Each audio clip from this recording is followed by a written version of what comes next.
आज बनवलं होतं मी बटाट्याचं धिरडं। अगदी 5 ते 10 मिनिटांमध्ये हे बनणारं बटाट्याचं धिरडं करायला अगदी सोपं आहे। तर यासाठी 3 ते 4 बटाटे किसून घ्यायचे, स्वच्छ पाण्याने 2-3 वेळा धुवून घ्यायचे, म्हणजे सगळं स्टार्च निघून जातं। त्यानंतर अशा प्रकारे बटाट्याचा किस पिळून घ्यायचा, त्यामध्ये टाकायचे स्वीट कॉर्न, त्याचबरोबर कोथिंबीर, हवी असेल तर तुम्ही हिरवी मिरची पण टाकू शकता बारीक चिरून, किंवा चिली फ्लेक्स देखील टाकू शकता। मी इथे काही वापरलेलं नाही।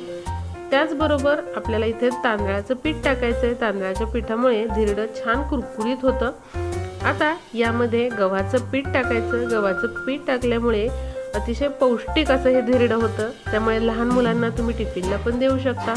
आता तांदळाचं आणि गव्हाचं पीठ टाकून झाल्यानंतर 1 मोठा चमचा भरून धने पावडर टाकलेली आहे, 1 चमचा भरून जिरे पावडर टाकलेली आहे। इथे तुम्ही सगळ्या पिठांचा वापर करू शकता, म्हणजे मिश्र पिठांचा वापर करू शकता। चवीनुसार मीठ टाकायचं आहे आणि आपल्याला थोडं थोडं पाणी टाकून असं हे मिक्स करून घ्यायचं आहे।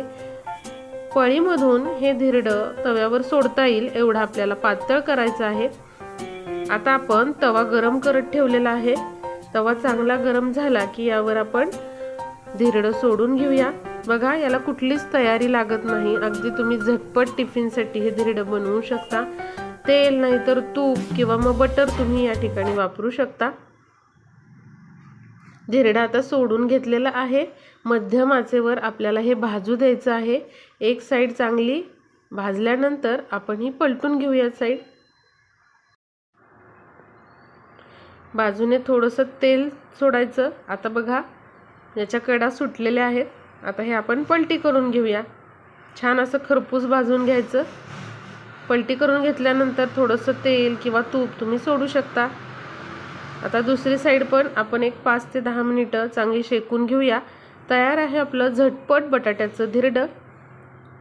हे धिरडं तुम्ही लोणच्या बरोबर खाऊ शकता। इथे मी मुळ्याचं आणि गाजराचं लोणचं तोंडी लावण्यासाठी घेतलेलं आहे, किंवा तुम्ही सॉस बरोबर हे देऊ शकता। तर तयार आहे गरमागरम बटाट्याचं धिरडं। तुम्ही देखील असं बटाट्याचं धिरडं आजच बनवून बघा, अगदी टेस्टला मस्त लागतं। या ठिकाणी मुळ्याच्या लोणच्या बरोबर हे मी खात आहे, खूपच सही।